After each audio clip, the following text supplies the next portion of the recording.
pessoal, estamos de volta com o podcast do Christian Porcino. E como eu prometo sempre trazer pessoas de referência da área de engenharia de fundações e contenções, e hoje nós temos uma surpresa muito especial. Já deixa o seu like, já compartilha o link do canal, já se inscreva no canal, porque nós estamos fazendo podcasts para você, para ter conhecimento, para ter incentivo. Essa história de não fazer engenharia mais é bobagem, porque é uma área muito maravilhosa, uma área cheia de atrativos, e hoje eu tenho o prazer de receber o meu amigo, colega de profissão, Narese. Muito obrigado, Narese, pela sua presença e ter aceitado o convite. Seja bem-vindo. Prazer é todo meu, Christian. Sempre uma honra estar com você, viu? Você foi uma coisa muito boa que aconteceu na minha vida, ter te conhecido aí, né, nas escolas, aí, nos congressos aí, e a gente poder continuar com essa nossa amizade, fazendo o que a gente gosta de fazer, que é engenharia de qualidade aí, e trazendo os mais jovens para essa arte, gostar da engenharia. Isso é o que é importante. E acreditar nela, né? Acreditar. Narese, eu tenho realmente uma forte admiração por você. Você é uma pessoa que, para mim, é uma referência num ponto fundamental da engenharia, que é compartilhar conhecimento. Nós temos a grande dificuldade hoje de ter fontes boas de consulta, e você sempre dispôs, você vai falar isso para a gente aqui, dispôs um site, dispôs informação, está escrevendo livro, tem o seu Instagram, sempre foi uma pessoa que compartilha, vamos falar assim, sem medo. Acho que essa palavra medo de compartilhar, eu tenho certeza que nunca apareceu nem no seu PERT CPM da vida, porque você compartilha de uma forma que você deixa lá assim, tão visível para qualquer um que consultar. Isso realmente é de parabéns. A sua contribuição para o meio técnico é evidente e é maravilhoso isso. Eu vou te dar um exemplo, só uma historinha que aconteceu comigo há 2 semanas atrás com um cliente, que eu engoli seco, falei, porque na verdade era o cliente do cliente, eu falei, eu não posso falar, mas tive tanta vontade de falar, que o cara falou na reunião, vocês não sabem os problemas que dá aqui na obra, porque não conto. Eu falei, caramba, velho, olha a mente desse cara. Porque eu falei, cara, esse cara, ele não contribui para a engenharia, porque se deu problema em obra é para ser compartilhado, é para ser publicado, é para ser discutido, para todo mundo aprender. Aí esse que é o ponto que eu ia chegar. Então, Narese, conta para essa turma aqui que está nos assistindo, aqueles grande parte já te conhece, mas aquele que não conhece, quem é o Narese? Quem é o Narese? Pois é, é difícil falar da gente mesmo, né? Mas quem é o Narese? Primeiro, com muito orgulho, eu despertei para engenharia porque eu sou filho de um grande engenheiro, que é meu pai, Luiz Antônio Narese, que foi um engenheiro que construía grandes indústrias, fazia grandes projetos de arquitetura e execução. Então ele fazia fábricas da Coca-Cola, da Peugeot, da Monarch, de elevadores. E ele tinha isso, ele trabalhou durante 15 anos com isso. Eu era muito jovem, tinha 9 anos de idade, e depois eu já comecei desde criança a despertar para a engenharia. E sempre um pouco assustado, achando, porque aí você viu o pai saindo de manhã cedo e voltava só à noite. Quer dizer, aquela história do medo de não ter um pai presente, mas era um pai que trabalhava nas obras. E eu me mirei nele, depois ele se tornou engenheiro ferroviário também, e foi a hora que me despertou mais ainda o sofrimento que é trabalhar em obras afastadas, né? Ferrovia, rodovia e também barrageiro, em barragens, pior ainda. Linha de transmissão, então, tudo isso aí. Sem querer, eu fui já predestinado a fazer engenharia, e já induzido levemente pelo meu pai.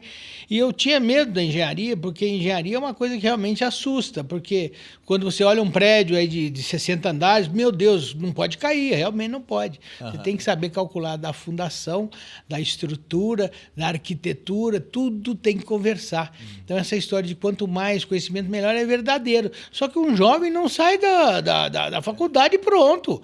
É ilusão a gente acreditar. Então, esse desprendimento meu foi a dificuldade que eu tive quando saí da faculdade e já caí, peguei um avião, eu acho que me formei num sábado, peguei o avião na segunda-feira e fui parar no Mato Grosso para fazer 11 pontes. Eu nunca tinha feito uma ponte. Eu acho que eu também tinha sido péssimo aluno de ponte. O meu professor de ponte, o Paulo Miana, eu acho que eu passei com 5 em pontes.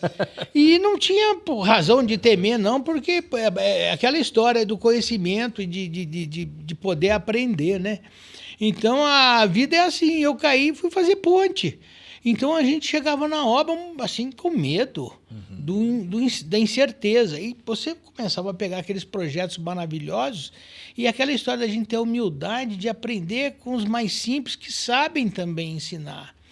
E aquela história, a gente acreditar que está formado, eu me lembro até hoje que a primeira coisa que eu cheguei na obra, eu tinha que fazer tubulão, ar comprimido, tubulão em condição hiperbárica, e para mim tudo era novidade. E eu me assustava vendo aquelas campanas, o pessoal descendo, e eu sempre quis aprender. Então eu caladinho, fui observando, fui aprendendo, humilde.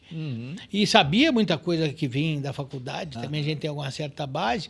Mas a primeira coisa que eu me preocupei, que eu estava no meio do Mato Grosso, aí eu fui perguntar lá, onde está o caminhão de concreto mais próximo para chegar nessa ponte?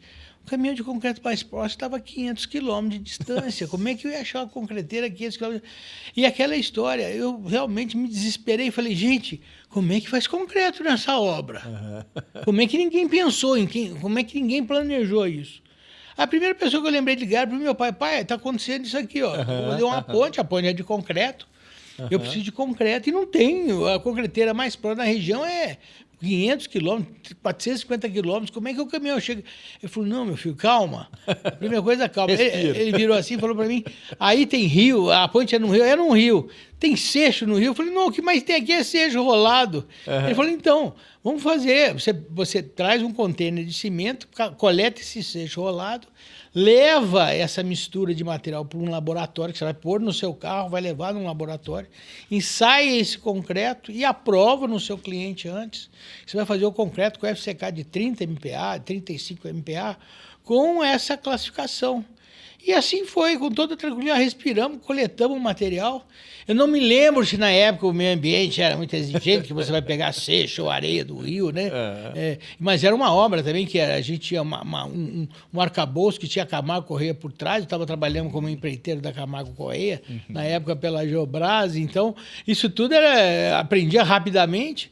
E assim foi feito. Pegamos a amostra, levamos e extraímos não só a areia quanto o seixo do rio, e o cimento vem em container fechado, e assim nós fizemos as obras. Então isso aqui é interessante, esse receio, e você aprende, apesar de você aprender na faculdade a calcular traço, concreto, né? A gente figuras geométricas e tudo mais, isso já é um desafio que começou assim. Então, isso me motivou realmente a começar a carreira. E eu coloquei na minha cabeça, falei, eu nunca vou repetir uma obra. Eu quero fazer todo tipo de obra que existe na engenharia. E assim foi. Eu fiz ponte, e depois eu fiz barragem, fiz contenção de encosta, fiz fundação, todos os tipos de fundação. Aí chegou uma hora na minha vida que comecei a fazer de novo a repetição da obra de contenção. Da lista de, mas eu não quero repetir obra, eu quero fazer tudo novo. Não. Aí que você descobre que você repetindo obras, você é o verdadeiro especialista. Começa a ter experiência. Tem experiência. E olha, não tem o que tire, não tem livro que você leia que dê a experiência da vida. Apesar do livro, eu ficava morrendo de rir. Às vezes eu achava que eu inventava as coisas e descobri que Terzaghi já tinha inventado há 100 anos atrás, poxa. Eu não inventei nada, foi a falta realmente da maturidade no tempo certo na faculdade que a gente tem a primeira oportunidade, quem entende realmente é amadurecer na própria faculdade. Que geralmente quando você está numa faculdade, às vezes você não dá valor, às vezes só quer passar por passar, às vezes você só quer o diploma. Então depende muito da pessoa que é. E eu sei que depois da primeira faculdade, que para mim eu achei muito difícil, apesar de ter feito engenharia em 5 anos, para mim foi dificílimo fazer engenharia. Enfrentar uma universidade não é brincadeira. Ter os seus professores como seu primeiro chefe, porque professor é assim, você tem que agradar o professor para ele primeiro gostar de você. E o professor também tem que saber ensinar. Aham. Tem professor bons e tem professores ruins. E você tem que estar num ambiente sociável, que você tem que aceitar essa forma de vida dos professores, né?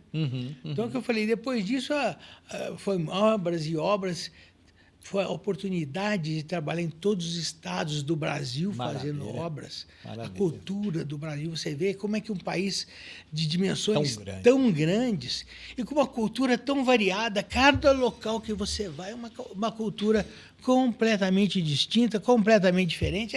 É bacana demais, Christian, você poder vivenciar isso. Ô, Nares, e nessa caminhada sua aí, qual foi o ponto que você virou a chavinha, que você está até falando, voltou para contenções, que você virou a chavinha para a geotecnia em si? Que onde você decidiu, vou mexer com essa área, é essa a minha área. Na verdade, quando eu saí da faculdade, eu tenho até medo de falar quantos anos atrás, uns 38 anos atrás, eu acho que eu estou formado, já vamos fazer, acho que já são 38 anos de formado. Na verdade, eu sempre fiz geotecnia e não sabia que existia a palavra geotecnia. Entendi. Por exemplo, eu estou te falando que eu comecei fazendo tubulão comprimido, eu conseguia escavar solo, alteração e descobrir onde está a rocha verdadeira para engastar a fundação de uma ponte e ainda abrir a base com ar comprimido. Então eu conseguia descer, por isso que eu falei, se tivesse fotos, ia ser legal a gente mostrar as fotos. Eu conseguia descer enxergando o matacão lá dentro da escavação. O tubulão é escavado manualmente, com ar comprimido. E você descia? Desci todo, sem medo não. O primeiro tubulão que você desce, você fica apavorado. Porque aquilo ali, todo mundo que não conhece ou que tem medo, já fala que aquilo mata os outros, já que ali não existe, que é perigoso. É uma mentira muito grande. Porque quando você faz a técnica que existe há mais de 100 anos, com extrema responsabilidade, engenharia de segurança do trabalho, a incompetência de muitos hoje jogou a solução fantástica no lixo. No lixo, que na verdade não foi jogado ainda no lixo, mas é incompetência de quem não conhece. E obviamente que as fundações mecanizadas vieram para tirar essa carga de que o tubulão escavar é penoso. Mas é uma solução fantástica, porque você faz uma sondagem antes. Você sabe, teoricamente, onde está o solo, a alteração e a rocha.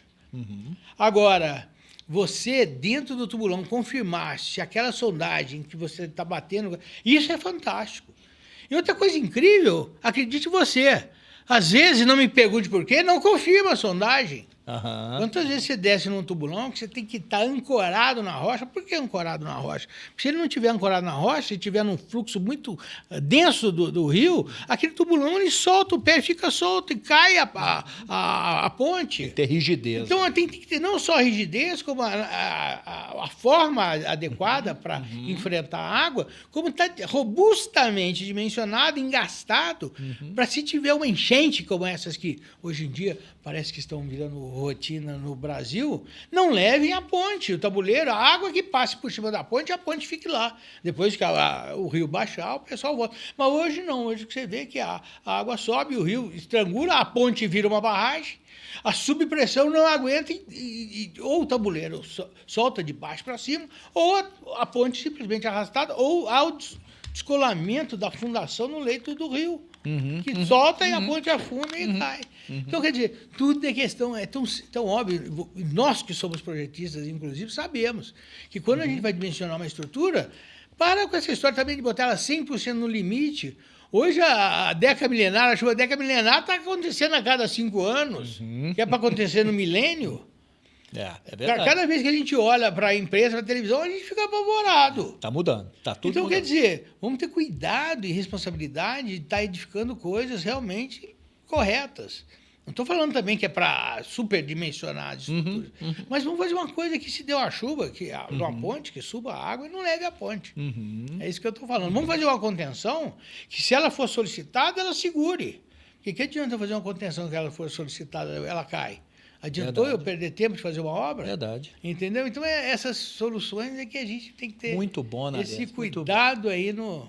Você falou de 38 anos de formado, mais a parte de estágio e tudo. Nessa caminhada sua, Nares, nessa caminhada toda aí de engenharia, o que mudou no projetar fundações? Mudou o que mudou, o que veio para melhor, o que não é tão bom, que mudou. Na sua experiência, pela essa visão sua aí de 4 décadas aí. Eu aprendi muito, vou te falar sinceramente, eu aprendi muito com os meus consultores, com os meus fiscais de obra, com os meus projetistas. Que é muito legal quando você chega numa obra com um projeto, que você abre o projeto, e você já vê o projeto que foi feito, uma sondagem, que foi feito um projeto, e que a empresa que projetou sabe projetar. Te dá segurança. O projeto é uma segurança incrível. Agora, quantas vezes você também, a gente não atua em obras, que são obras emergenciais, você não tem tempo de fazer o projeto, você já tem que chegar lá e começar a fazer a fundação. Eu já atuei em obras emergentes e obras normais. São cenários completamente diferentes. E aquela história. Só que com o projeto e com os consultores, eu aprendi a liberar a base de tubulão. Acho que ninguém sabe o que é isso, que a gente fala em tensão admissível do solo, né? No projeto, eu não sei quanto você calcula, mas geralmente vem a taxa de uma fundação profunda, de um prédio de alta responsabilidade, geralmente se admite uma taxa de pelo menos 2,5 quilos por centímetro quadrado, né? Para liberar a fundação. Então, é nesse momento que o projetista põe no projeto, que ele quer que a fundação dele seja aberta nesse limite, nessa região da tensão do tubulão, que você vai descer lá embaixo para poder garantir que você tem uma tensão mínima de 2,5 kg por centímetro quadrado, indicada no projeto. Perfeito. Agora, quantas vezes aconteceu, no meu caso, de que eu chego numa cota de fundação do tubulão, por exemplo, que o tubulão está a 18 metros, eu chego a 18 metros com o meu ferrinho, meu simples ferrinho, que é uma pontinha, um penetrômetro de carga invertida, um esclerômetro, um penetrômetro, que eu aprendi a fazer isso com o Efraim Zacles, da Zacles Falcone, lá de São Paulo. Sei. Que ele teve humildade também, que ele já é uma pessoa mais madura em relação a mim, que era um jovem, ele teve a paciência de falar: ô engenheiro, vem comigo, não tenha medo não, vem cá que eu vou te mostrar como é que entra numa campana, como é que faz a descompressão, como é que faz a tabela. E ele me deu segurança e conforto, igual isso eu transfiro para os jovens. É isso que eu acho legal de transferir para os jovens, a disposição do que você falou. Que é poder, fala, gente, se você não sabe, pergunta. Vamos fazer o que é certo. Porque aprender com erro é muito doído. Eu aprendi muito errando também. Mas é muito chato errar. É o que eu falo, a gente acorda para dar certo. O universo conspira a nosso favor. Né? E a gente não acorda para falar: hoje eu vou fazer uma obra errada, hoje eu vou fazer uma concretagem que vai abrir, hoje eu vou fazer um tirante que não vai chegar no seu local adequado. Não, a gente acorda para fazer as coisas darem certo. Então, quando eu estava falando de chegar lá com esse ferrinho com ele, e eu observava ele: olha, esse ferrinho é um ferrinho de 6 milímetros, com a pontinha afinada, e ele não pode afundar 2 milímetros no solo quando a gente chegar onde é para abrir a base do fusto do tubulão, o disparo da base. E lá ele chegava. Quando afundava, não chegou na tensão. Nós temos que persistir e afundar mais ainda. Ué, mas o projeto era 18 metros. Esquece o projeto que eu fiz. Vamos a 25. Entendeu? O próprio projetista, às vezes, que concebia o projeto, isso é ter responsabilidade técnica de fato e de direito. É ter autoridade para falar: eu estou aumentando, não é porque eu quero roubar, não é porque eu quero aumentar a fundação, porque é necessário que no projeto eu previu a fundação. E tem uma técnica que leva isso. E outra. E a geologia é a coisa mais perversa e mais bonita que existe no universo. Não é à toa que o capeta mora lá embaixo. Não! A geologia é o que eu te falo. Você fazer um furo de sondagem, achar que você tem toda a obra no seu domínio... E os eventos que acontecem de geologia e a geomorfologia que muda, né? E as intrusões, os dobramentos, que às vezes você acha que você está numa camada. Quantas vezes eu fui fazer uma ponte que num lado a gente chegava na rocha aqui, do outro lado a gente era para chegar na mesma rocha, a rocha furava, ela estava descendo. Então, quer dizer, esses cuidados que a gente tem que ter em mostrar que a engenharia tem que conversar com a prática. E a experiência, felizmente, conta muito. Conta muito essa experiência de... Sem dúvida. Você está falando aí, eu costumo brincar o seguinte, O que a gente faz como engenheiro de fundações é o seguinte, a gente faz como se fosse uma sala com 100 pessoas e eu fosse um médico, e eu pegava ali o sangue de 5 ou 6, a amostra de 5 ou 6 e diagnosticava os 100 da sala. É isso que a gente faz, a gente pega uns pontos no terreno e diagnostica, faz o diagnóstico de todo aquele terreno e assina, põe a RT e o CREA na história como responsável técnico disso. Mas isso não é para ficar com medo, gente. É isso que é o legal da história que você está falando, de ter experiência. E diante disso, eu te pergunto aí na sua vivência, você já trabalhou com N engenheiros aí, quais são os maiores erros na execução de investigação e na interpretação de resultado de investigação? Os maiores erros. Então, isso é o principal, porque para você ser um projetista, se você não tem uma base de dados segura, você vai projetar errado, achando que está projetando certo. Entendeu? Então, a primeira coisa, a parte do nível de responsabilidade técnica que você almeja na sua obra. Exemplo, se você vai fazer a sua casa, se você é engenheiro, você tem a capacidade muito bem de fazer sondagem ou não, porque você tem experiência. Você sabe que a casa tem uma fundação leve. Se você não construir, como dizia a minha avó, em lugar de solo mole, do lado de rio, que é perigoso, e encosta, fora da região de encosta, você vai ter uma tranquilidade para fazer a sua casa de uma maneira econômica, sem fazer sondagem, sem fazer uma fundação profunda. Agora, quem te garante que a casa, que mesmo sendo de um pavimento, você não vai estar realmente num evento que é improvável de acontecer? Por isso que a minha avó falava, meu filho, quando você for comprar um terreno, não compra perto dessas condições, não compra perto de rio, né? Não compra perto de encosta, não compra perto de brejo. E não compra onde não bate sol. Não, isso ela já estava fazendo geotecnia, por isso que eu te falo, a geotecnia... É no sangue, está no DNA. A geotecnia sempre viveu na gente, só que a gente não sabia até o momento... O nome, não sabia que chamava geotecnia. Não, e como você começa a descobrir na obra, quando você tem experiência, você, por exemplo, se eu vou liberar uma base de tubulão lá, eu liberei lá, chega uma pessoa e fala comigo, mas quem disse que o senhor pode liberar? O senhor é geotécnico? O senhor é engenheiro de fundação? Eu falei, caramba, é uma pergunta estranha, né? Então, às vezes, você também tem que ser atrevido de ter um diploma, às vezes, só para esfregar na cara do rosto do freguês. Porque muitas vezes eu já passei por isso. Quem é o senhor para poder ter autoridade de fazer isso se você não é, de fato, mas é de direito? É honoris causa, você sabe fazer. E, às vezes, aquele que falava para mim estava falando uma coisa... O cara era doutor, era tudo, e não estava fazendo uma coisa absurdamente errada, que na mentalidade dele estava certa. Então, por isso que eu te falo, é a pergunta que eu te respondo aí, que geotecnia realmente é uma coisa, e fundação tão intimamente ligada. A geotecnia de fundação, ou a geologia para a engenharia, é uma coisa que está no nascedouro. E você está me falando dos principais erros de projeto.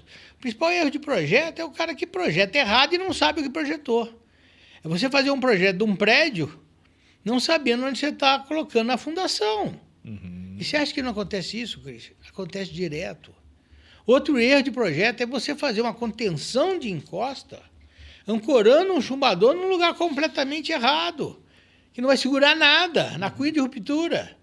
Ou colocando um tirante dentro da cunha, onde depois que você protender ele, você vai piorar a situação de estabilidade da obra, é que você vai derrubar a obra. E você não enxergar isso é muito ruim. Por isso que eu te falo que os desenhos, eu gosto muito de desenhar, de enxergar a realidade, ou de pegar um projeto e redesenhar ele de novo com as sondagens que tem, ou... Você vai fazer a primeira perfuração da sua fundação, é aquela história. Se você não tem mais tubulão, não pode entrar lá dentro, você pelo menos tem que recolher o material para você ter ideia de onde você vai assentar a sua fundação. Porque os erros de projetos ainda acontecem. A melhor sondagem é a escavação, né? A escavação, mas aí depende até aonde, que você tem um limite de segurança hoje em dia, que é a escavação, que é 1,20 m. Fora isso, você tem que fazer escoramento, você tem que fazer outras obras de engenharia.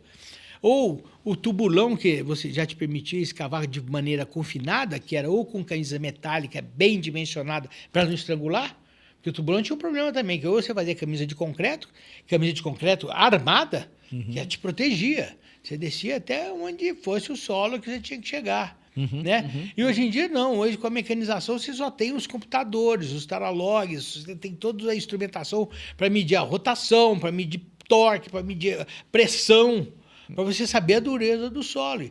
E você ter a certeza de que a tua sondagem que você fez vai bater com a tua realidade. E hoje em dia, você viu que os projetistas estão tão preocupados que estão fazendo questão, mesmo com a mecanização, de chegar lá no substrato duro e ainda dar uma cavucadinha nela e fazer uma... Mais um pouquinho. Mais um pouquinho com os dentezinhos de tungstênio, com as ferramentas especiais, para garantir, principalmente que você não parou sua fundação no matacão, que é outra coisa perigosa. Que matacão não é sapato, não é fundação. E como é que você sabe, hoje em dia, com a mecanização, que você fez uma estaca hélice contínua e não parou em cima do matacão? E por quê? Você faz uma estaca hélice, às vezes você faz com 12 metros, ela parou num material duro. Você faz uma do lado, passa com 28 metros. Opa! Essa vivência de campo, com a sondagem, com a maturidade que a gente que a gente adquire fazendo e observando. E sendo responsável de fato. Porque aquela história, não basta você só assinar um papel, que é o CREA, que eu respeito demais. As minhas obras, eu gosto de tirar o CREA para ter o acervo. Claro. Entendeu? Porque você... E outra, você tem que fazer uma coisa, você tem que segurança que você não está errando, porque é muito chato você errar. E outra, a crítica de projeto, se você não faz como executor, você fica responsável pelo projeto que você não fez 50%. Essa é a lei. A legislação diz isso, está claro no Código Civil. Entendeu? Então, até o cuidado para a gente, mesmo a gente não sendo projetista e às vezes não podendo ter essa experiência, você fazer a análise de projeto com outro projetista, isso é importante. Por quê? Você vai segurar a sua obra, se você não tem um projeto extremamente validado, você vai ter problema com o seu seguro. Outra história muito séria é seguro de obra. Porque o seguro só segura a obra certa. O seguro, para segurar a obra errada, erro de projeto, nossa senhora, o próprio seguro tem que fazer uma análise prévia se o projeto está errado. E se o seguro aceita que o projeto está certo e depois está errado, como é que o seguro vai questionar que o projeto realmente estava errado? Se ele mesmo aprovou o projeto correto. Então, olha só o perigo que é, a diferença que é entre o projeto e a execução de obra. O dilema que a gente vive de ter que aceitar fazer uma obra com um projeto de uma pessoa que não é você, e executar com uma outra empresa que às vezes você também não conhece a procedência. O executor é muito importante também. O executor A, B ou C, a experiência de equilibrar no mesmo processo de qualidade. Isso também é muito importante, o conhecimento. Eu vejo você falando, às vezes, um termo, uma frase que é interessante, que o subsolo conta histórias. Né? E o que você quer dizer com isso? Compartilha com o pessoal aí. Não, o subsolo, para quem entra dentro do subsolo, outra coisa que a gente pode entrar no método que eu gosto muito, que eu tenho experiência, dou aula de túneis, né? Aprendi muito com túneis. O túnel, quando você vai fazer um túnel pelo processo NATM, nossa, aquilo ali é uma caixinha de surpresa. Porque mesmo você tendo a sondagem prévia, o perfil geológico geotécnico, você tem cada surpresa no subsolo, porque está lá todas as sondagens feitas. Daqui a pouco você tem um evento tão previsível, uma intrusão cortando, que a falha geológica geotécnica que ninguém previu. Que na frente de escavação, simplesmente você vai estar lá com a tua equipe, vai estar lá escavando.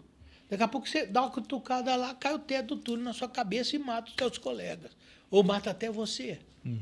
Quer dizer, eu tenho que tirar o chapéu para a comunidade tuneleira também, porque as pessoas fazer um túnel, e hoje você vê cada túnel maravilhoso sendo feito, aí o contorno de Florianópolis, a Tamoios, em São Paulo, o contorno de São Paulo, túneis pelo Brasil todo.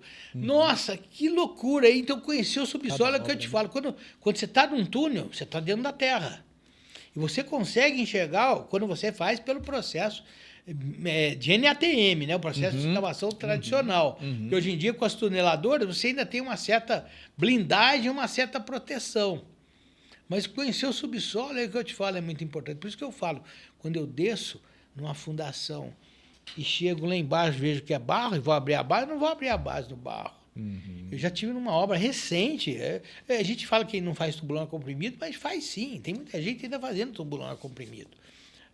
Mas você chega numa base e você descobre, você entra numa fundação. Não vai abrir base aqui, não. Não, mas vai abrir porque o projeto está mandando. Não, negativo, então vem abrir você. Aí é a hora que você chama o cara com educação, na responsabilidade, aí trava o processo.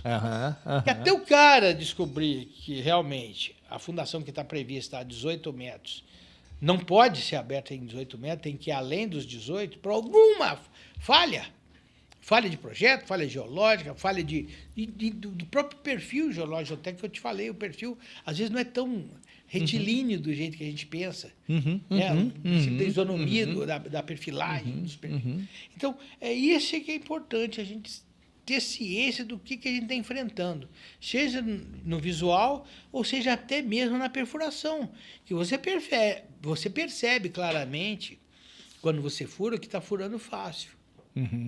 E quando você está furando difícil, você praticamente não sai do lugar. Você, mas peraí, o que aconteceu aqui? É essa natureza que para as obras de fundação, de túnel, de barragem, que a gente tem que começar a observar, né, de contenção, onde que está essa...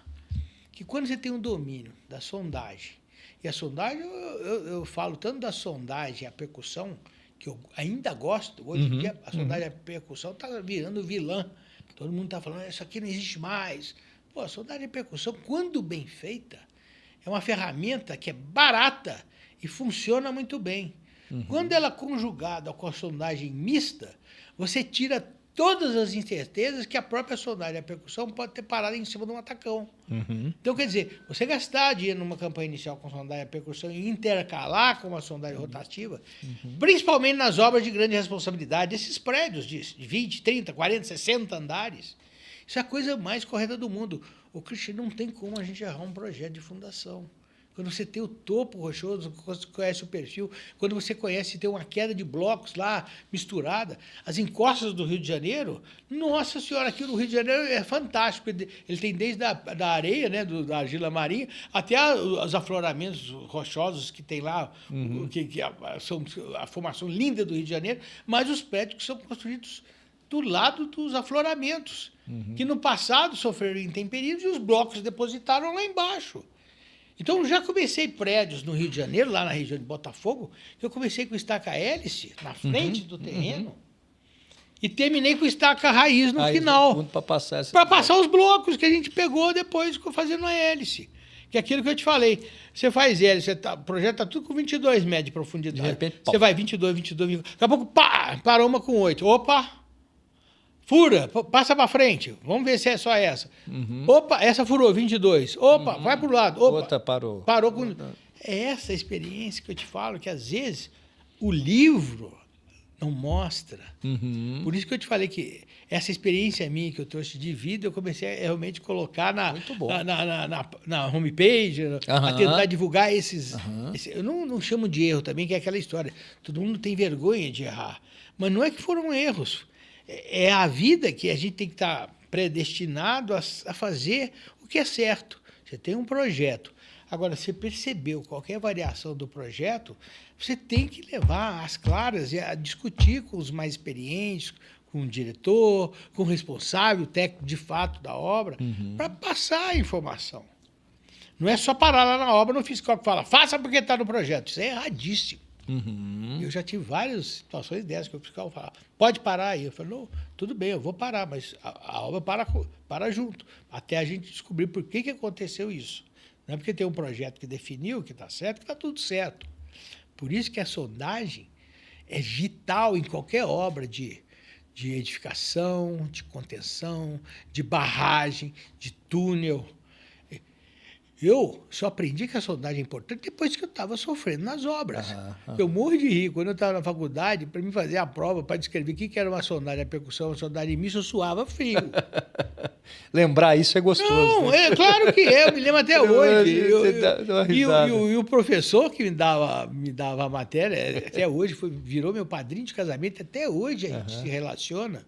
Eu morria de rir, que eu tinha vergonha de falar com ele. Como é que eu vou explicar para ele que eu não entendi o que ele falou naquele momento, né? E hoje em dia eu entendo, né? Eu faço isso e dou valor. Isso que é legal. Né? Eu lembro dele, é o Luiz César Duarte Pacheco. Na época, ele dava aula de mecânica dos solos, mecânica das rochas. E ele falava da importância da sondagem. Só que na hora da prova, na hora que ele falava, descreva o que você faz quando pegar um matacão no meio da sua sondagem. Pronto, começava a suar frio. O que eu vou fazer? O matacão está lá embaixo, como é que tira o matacão? Na hora que você entra com a sondagem rotativa, né? Então, é que a vida, quando você observa, quando você olha... A prática. A prática não te tira, você não esquece. E aí é muito importante da gente saber, porque muitos têm um conceito errado que projetista fica no escritório. É uma pergunta da sua prática, né? Quão importante é esse projetista conhecer de obra, ir a campo, né? Esse cara conhecer de execução. Projetista, para mim, que fica só no escritório, para mim não é projetista. Perfeito. Não é projetista. Perfeito. Eu não tenho dúvida nenhuma disso. Para mim, o projetista é o que eu falei, ele tem que ir a campo, ele tem que conhecer o campo, ele tem que sentir o gosto da terra. Perfeito. Ele tem que pôr o dedo no barranco. Ele tem que ver aonde ele está te colocando para fazer o projeto dele. Porque essa história de só vender o papel é muito fácil. Vender um projeto é muito fácil. Agora, vender um projeto certo, estanque, com responsabilidade, é o que a gente fala. Eu aprendo com você, eu aprendi com os mais velhos, aprendi com os consultores, aprendi com as pessoas que passaram pela minha vida e que deixaram um legado positivo. Os que deixaram um legado negativo, não gosto de falar mal. Fala mal só no teu ouvido, que tem os caras que são maléficos. Agora, tem muita gente boa no mundo e muitos projetistas e consultores que me ensinaram muita coisa. Como consegui lembrar agora de Sigmund Columbeck, da Consultrix, da qual foi uma escola para mim. 8 anos sendo fiscalizado por ele. Um cara extremamente exigente em tudo. E eu não conseguia, naquele momento, entender por que tanta exigência. Achava que era chatura, né? Achava pegando que era meu pé, pegando pô. meu pé, exatamente. Entendeu? E outra, formando amizade, depois que sai de lá, entendendo, perguntando e observando. Nossa Senhora, hoje eu sou amigo de todos lá. Todo o legado que ele deixou, o filho dele, o Milton, todo mundo, o Eduardo, nossa, inúmeras, Marcelo, É uma escola. Que ainda persiste até hoje, é o que eu te falei. E outra, as legado, obras, né? que eu fiz, as obras que eu fiz, os legados que a gente passa, a gente só fica uma coisa das obras. Sabe o que é? Quando fica? A amizade. Porque obra bem feita ou mal feita, qualquer um faz. Mas quando você é sério e faz uma obra, a amizade que fica é a hora que eu te falo que você deixa de ser o executor de obra, o engenheiro residente, e passa a ser o comercial. Por quê? Todo mundo começa a te conhecer. Aí você passa a ter autoridade, você passa a ter credibilidade em falar aquilo que você pensa e aquilo que você acha.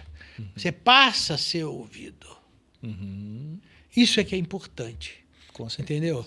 Que nem quando eu passo vendo as obras que eu fiz, o sofrimento que foi fazer o Porto do PC. Conta para nós, Nossa Senhora. Conta as obras aí que realmente te marcaram. Agora, o Porto do PC foi uma coisa assim sensacional. Que era uma obra marítima que tinha que fazer um porto e um pier.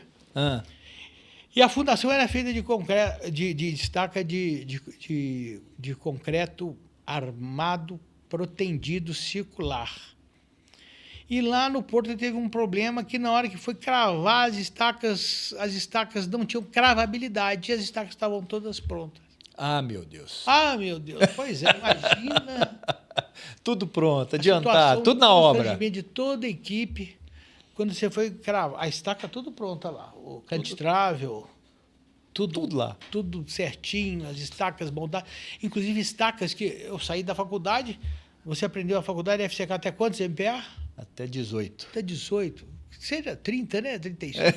Eu cheguei na obra lá, o FCK da estaca era de 80 MPa.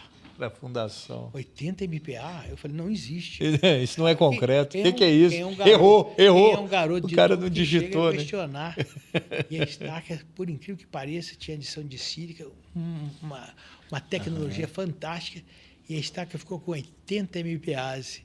E o mais sensacional é que quando você colocava a estaca para cravar lá, você pegava com guindaste no cantitravel, punha a estaca no gabarito, Só que qual o problema? Na hora que você põe um martelo, que começou com o martelo Delmag, a explosão D42, depois mudou para o Yunta, o primeiro martelo hidráulico que foi feito no Brasil, a cravação.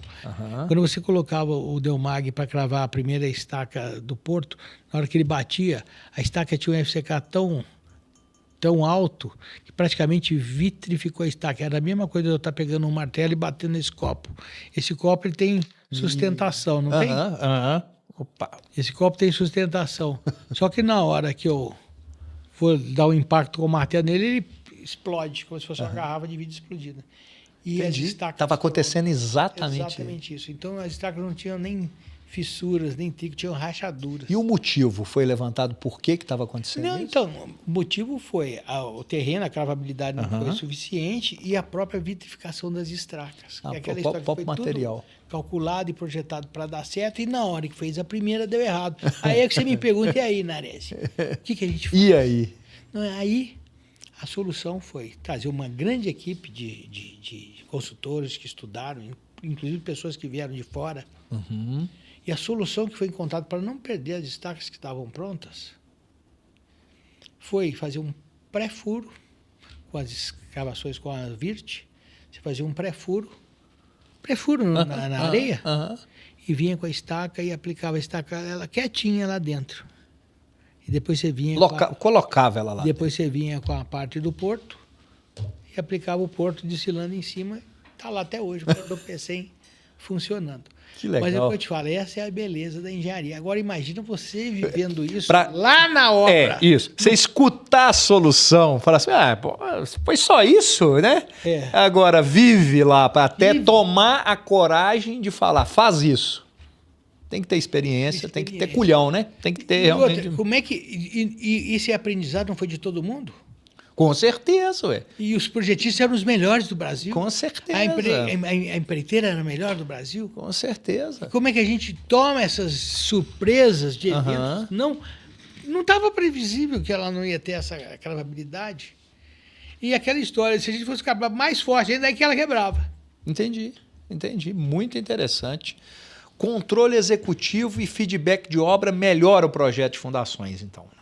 Você concorda com isso? Meu Deus, óbvio que melhora, ué. Gente, a gente aprender com a qualidade, por isso que eu te falo que esses problemas, depois a gente mostra nos congressos. Claro, divulga. Justamente porque o garoto que está chegando, ou até mesmo o sênior que não tem experiência... Que não participou disso. Mas é o fiscal e o dono da caneta. É, isso aí. Entendeu? É aquele que manda fazer e não sabe que está mandando fazer errado. E a gente tem respeito pela caneta, né? Claro. O cara... É o cara que vai definir a nota fiscal nossa lá depois. Que então vai liberar a nota para nós. Precisa responder qual a importância disso, Christian? É importante, né? A gente sabe muito importante.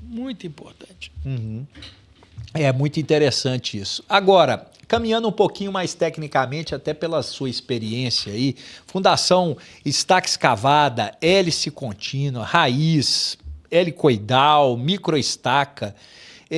Como é que a gente pode evitar a escolha automática? Hoje, é claro que nós temos IA. Eu sou um cara que gosto demais de IA. Eu também. Eu sou apaixonado, estou cada dia mais apaixonado. Minhas postagens lá, eu uso a IA o tempo todo. Você saber trabalhar com IA é excelente. Não estou falando mal disso, não. Mas a gente sabe, por exemplo, se você joga uma sondagem, você já deve ter, você que gosta, você já deve ter feito isso, você joga uma sondagem numa IA dessa, você fala, define a fundação para mim. Às vezes você fica até surpreso, né? Você fala, pô, esse cara definiu exatamente o que eu definiria, na profundidade que eu definiria e o diâmetro que eu definiria. Mas às vezes ainda fala uma bobagemzinha aqui ou outra. Como que a gente que é técnico, porque essa geração que vai começar, ele não tem como escapar disso não, a IA está lá, a IA já está aí. Como é que você acha que a gente pode mesclar esse conhecimento geotécnico que é de cadeira, de estudo, de livro, de obra com a IA? Eu acho que primeiro a gente tem aquela história, eu acho que primeiro a gente tem que aprender a fazer... para poder dar a informação correta para a IA te ajudar. Eu acho que primeiro você deve calcular a mão do estilinho antigo, porque aquela história, Se eu vejo um pilar, eu sei quanto que é a taxa de ácido, no mínimo que ele tem que ter. A gente tem que ter essa noção já enraizada. Feeling. Não, o feeling a gente tem que ter. Uhum. Você tem que chegar numa obra, estão fazendo uma cortina tirantada, você está vendo aqueles ferrinhos, tudo fraquinho, tudo tá errado. Mas no cálculo está dando certo, então é incompreensível. Então eu não duvido que esses problemas vão acontecer, e inclusive estão acontecendo comigo, porque eu adoro fazer o cálculo e depois calcular com a IA, só para poder eu comparar. mesmo confrontar. Mas o que eu tô aprendendo, que eu estou ensinando a minha IA a pensar comigo. É isso aí. Você está transformando ela... A minha IA já está me chamando de querido Nares. De tamanho respeito que eu tenho com ela. Que até para falar que ela errou, eu tenho que primeiro ensinar ela onde ela errou. Ou tem que mandar para ela um artigo ensinando aonde eu aprendi. Aí ela fala, nossa, não é que é isso mesmo? E ela calcula depois mais dentro da sua realidade. Então não adianta realmente confiar na IA, não, que a IA ainda vai derrubar muita coisa por aí. Vai. Entendeu?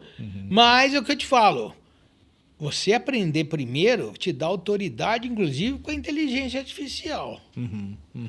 Tá? Conhecimento faz a gente também criticar o que está saindo da IA, né? A gente consegue criticar. Sem conhecimento, você vai acreditar em tudo, né? Acreditar em tudo que está acontecendo lá, né? É esse cuidado que a gente tem que ter, porque eu realmente acho que ela veio para ficar. E eu fico até surpreso e assustado com ela.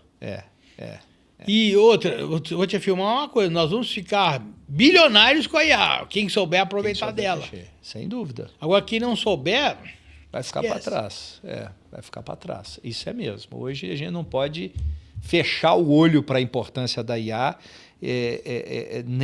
na engenharia e em tudo que a gente faz. Eu acho que é fundamental. Realmente... Eu realmente estou assim, surpreso com a capacidade que ela está fazendo em todos os setores. Não só na engenharia, como na medicina, como na arquitetura. É uma coisa... Hoje em dia você pede para ela fazer um projeto arquitetônico para você, ela já faz tudo. Eu fico rindo da minha esposa. Minha esposa, o psicólogo dela é a IA.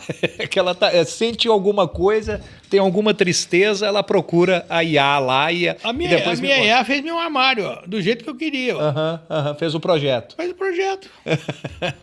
Mas eu tive que orientar ela o jeito que eu quis. Claro, você vai adaptando, vai moldando, corrigindo, vai mostrando, é isso aí. E a IA aplicada para fundação e geotecnia, eu acho que ela vai ajudar muito. Mas mesmo assim, temos que lembrar que o solo não é uniforme, tem uma variação brutal, então cuidado. Esse é o ela não olha para o lado, a IA ainda não tem a visão 3D de olhar para o entorno. Ela não assimila ali o risco. Se a gente não der a sessão, é aquela história que o meu amigo Thiago, o nosso amigo Thiago Bretas fala, entrou coisa ruim, sai coisa ruim. Para não falar outra... para não falar... Entrou cocô, sai cocô. Entendeu? Esse aqui é o problema. Então, essa experiência que a gente tem, é o que eu te falo, isso nada tira da gente. E quantas vezes já me levaram em obra, já me pegaram de helicóptero, jogaram na frente da obra e falaram, o que o senhor vai fazer aqui? E agora? Eu vou falar, vou fazer isso. Ela falou, isso eu não quero. Eu falei, estou indo embora. Pronto, para me voltar para lá onde você me tirou. Estou indo embora. A gente também tem o direito de recusa. Claro. Entendeu? Porque eu não sou obrigado a assinar uma responsabilidade. Eu também não concordo. Claro. Mas tem gente que assina e concorda. Um monte de gente. Infelizmente, não são poucos, né? São muitos. E hora dá certo e hora não dá. E é esse que é o problema. Tem 30 anos que eu faço isso, mas o dia que der errado, seu 31º ano vai ser outra coisa triste. Que eu estou adorando, que agora eu virei perito judicial. Então agora, quando acontece uma coisa, eu sou chamado.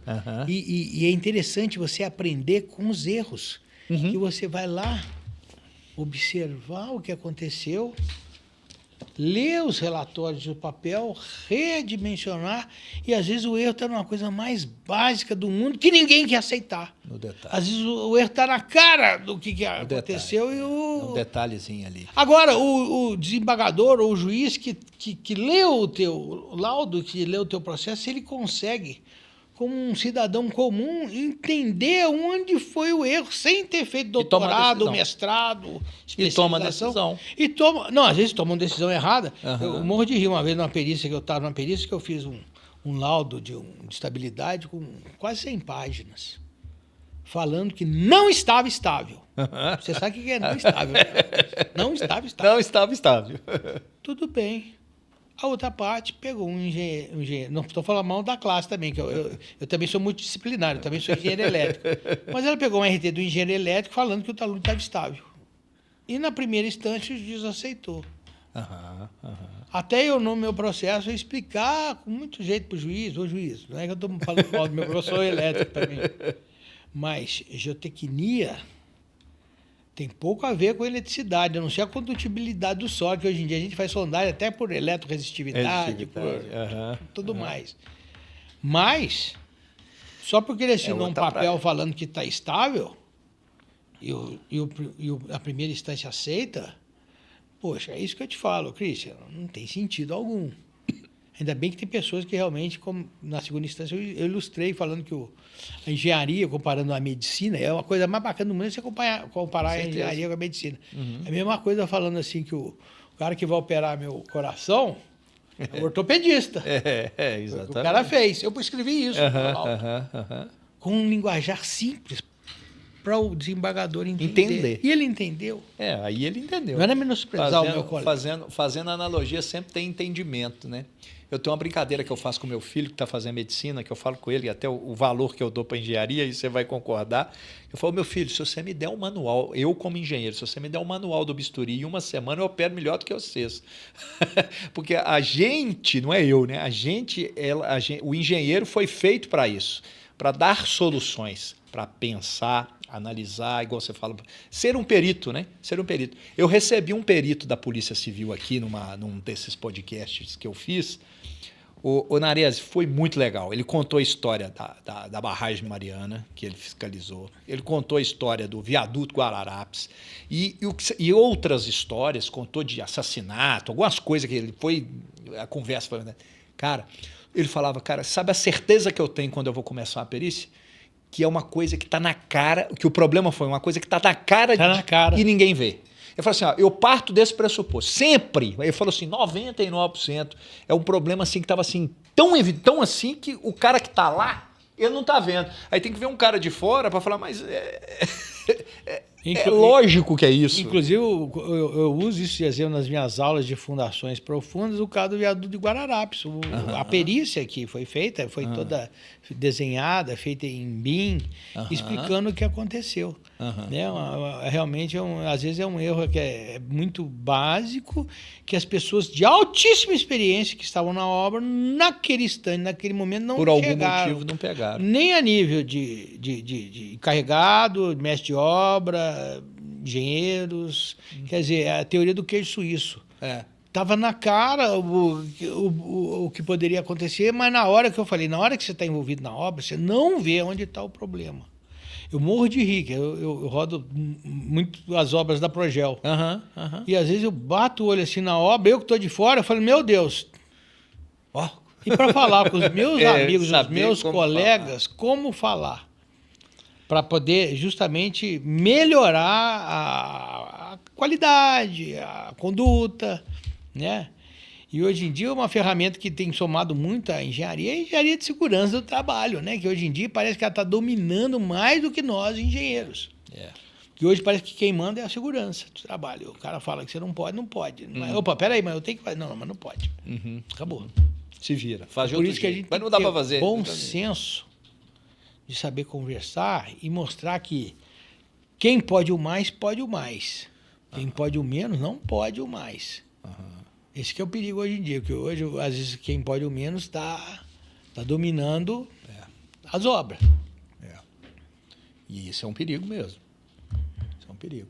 Mas conta para nós aqui, Nares, mais algum fato aí, uma obra complicada que você lembra, alguma coisa, fato, igual você contou do Porto da Pecém, alguma obra aí que você queira compartilhar com a gente, uma patologia, colapso, algum reforço que você trabalhou, onde o erro poderia ser evitado, alguma coisa assim. Vamos falar de contenção, então. Contenção, que é uma coisa que eu tenho me preocupado muito e que é a minha especialidade. Vamos falar um pouco disso aqui, ó, a cortina atirantada. Ah, legal. Quantas obras de cortina atirantada já fiz na minha vida? Eu já perdi a conta. Acho que já passaram de 600 obras. Por isso que eu te falo que a gente se especializa, não é porque você é bom ou porque você estudou, é que você faz tantas vezes a mesma coisa, que aí você já sabe o caminho das pedras. Mais rápido. Por isso que às vezes você bate o olho na obra. Um atalho.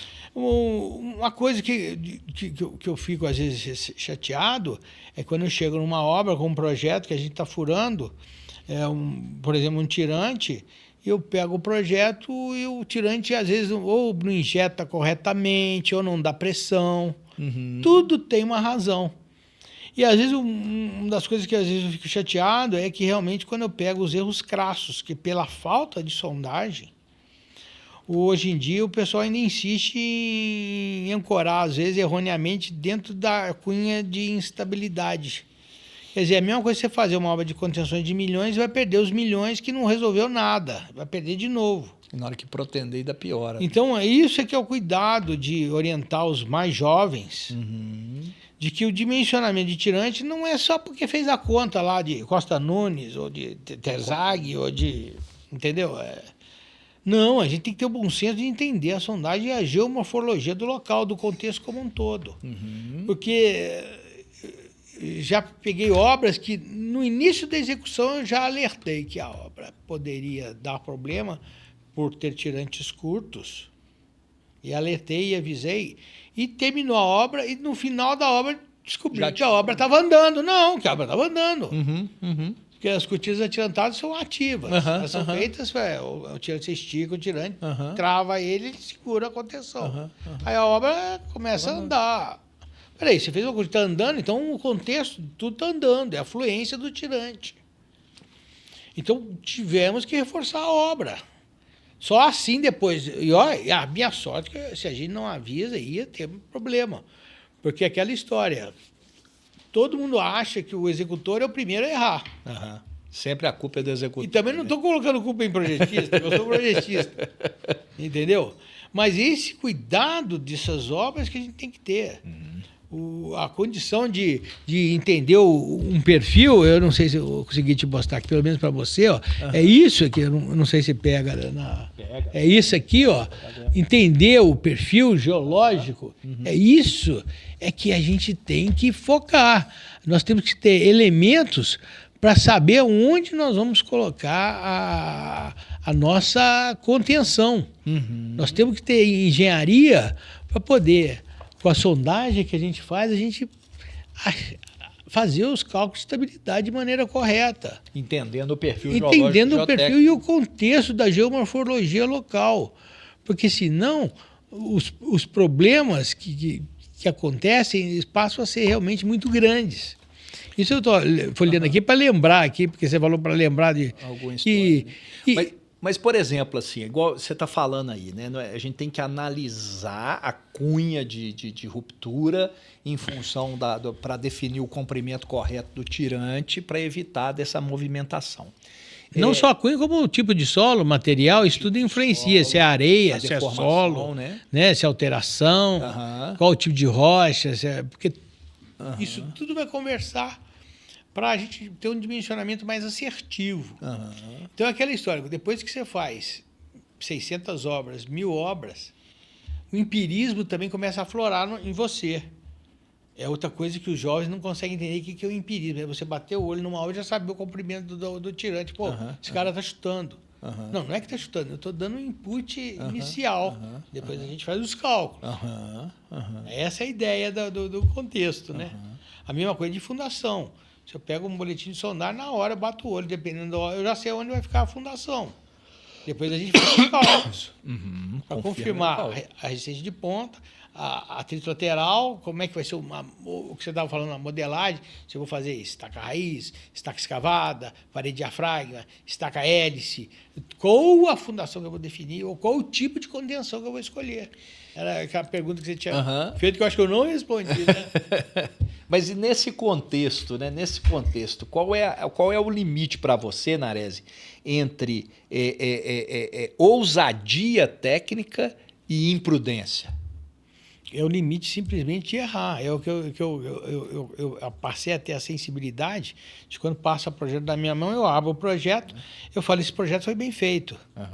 E às vezes a gente abre o projeto, nossa senhora, esse projeto está errado. Então o limite realmente é o primeiro, é eu saber fazer certo. Ter experiência. Eu te pergunto isso porque o mercado hoje tem a pressão pelo custo menor, né? Você tem a pressão muitas vezes do cara que está pagando, né? Eu acho isso criminoso, sabe? Que a pressão pelo custo menor motiva toda uma equipe a errar. Só que depois que erra, a mesma pressão, a mesma equipe que fez a pressão para a turma que errou, ela vai querer que alguém pague pelo erro. Que vai ser quem errou. Aí o cara que pressionou não faz parte da equação. Não. Mas aí o erro vai ficar nas costas do cara que errou, porque ele não podia ter errado. É aquilo que eu te falei, a gente tem que aprender, na segurança do trabalho, a gente tem um negócio que chama de direito de recusa. A gente tem que ter um direito de recusar a fazer aquilo que não é tolerável.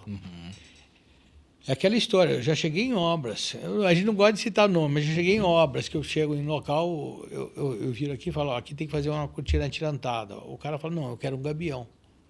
Então tudo bem, o senhor pode fazer um gabião, só que eu não vou fazer o projeto. Com outra pessoa. E não vou fazer a execução da obra. Aí o cara faz o gabião, na pressão, porque é o que você falou, pelo custo, que às vezes realmente é mais barato. Nós temos até um artigo que nós escrevemos sobre isso, né? Você até folheou aqui, ele estava aqui, que a gente fez um artigo até interessante, que em relação a 1 metro quadrado de área contida, por exemplo, uma extensão de 12 por 4, com as soluções, quais são os custos de cada uma para a condição de geologia. E a gente chegou que varia realmente, né? Onde basicamente a cortina atirantada ficou liderando como a mais cara, mas uma solução mais eficiente e robusta. Solo grampeado em segundo lugar com uma solução menos cara do que a cortina atirantada, ficando em segundo lugar. E depois, em terceiro lugar, não lembro se ficou a terra armada, né? Acho que terra armada. Foi. Aí a gente fez as contas certinhas, né? E, inclusive o pessoal pode procurar o nosso artigo aí, porque vale a pena, né? Vale a pena. E é o que eu estava te convidando, a gente refazer esse artigo. Atualizado com dados geotécnicos. Isso. Mais embasamento geotécnico, só para a gente brincar como a geotecnia passa a ser importante nisso para motivar os jovens a entender isso que nós estamos falando aqui. E, por último, a solução, eu não sei se a gente chegou a fazer quase todas as soluções. Isso, fez muito eu acho que... o gabião ficou mais barato, então por isso que eu te falo. Por isso. E me assusta o cara falar, não, aqui eu quero o gabião, então eu falei, então o senhor faça o gabião. Tchau. Não, mas eu quero que o senhor faça. Não, eu não. Não, eu não. Nesse caso, não, porque não cabe.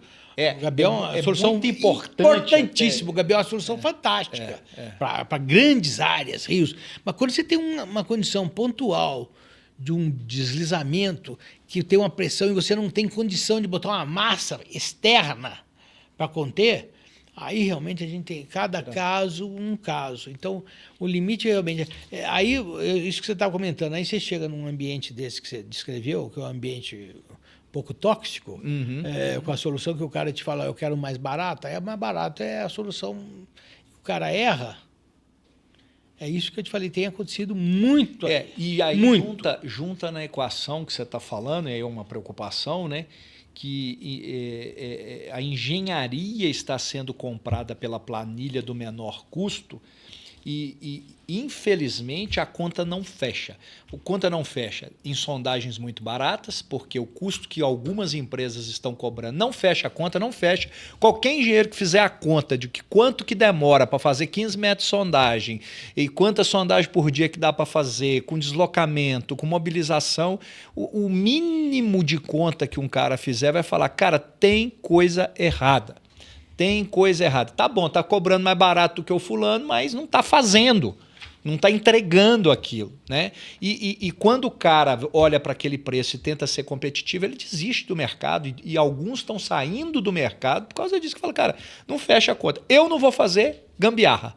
Eu não vou fazer errado. Só que para fazer certo eu tenho que cobrar R$1.200, R$1.000, sei lá. Isso. E aí? E aí? Como é que acontece? Aí não consegue. Aí realmente é aquela história. Então, ou ele desiste do mercado, ou aquela história. Como é que faz? Isso é um problema real, um problema desafio. Sério, que inclusive eu vivo isso no meu dia a dia na empresa que eu trabalho, né? E tem que ter um cuidado para lidar não só no atendimento, que você tem que ser realmente cauteloso em atender para explicar isso. Porque às vezes a gente é até chamado, os caras ficam até bravos com a gente quando você fala o preço. Preço, acha que você está roubando. Eu não gosto de usar esse termo. Mas acha, porque entendeu? Compara com um cara 4 vezes menos. E aquela história que não tem ideia do barato, o quão caro vai sair para ele lá na frente. É isso aí. Já começa com um projeto todo errado, todo desconexo. E depois, na execução da obra, ele não vai ter o problema da obra dele cair antes de terminar.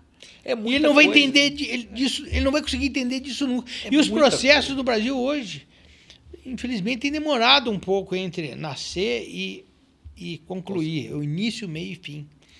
Essa é outra coisa que eu luto, que eu fico tão contente quando eu vejo uma obra que nasce e faz rápida. A gente tem que tirar o chapéu.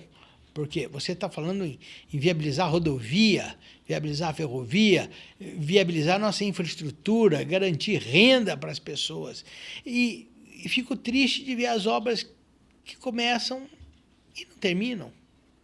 É triste. Entendeu?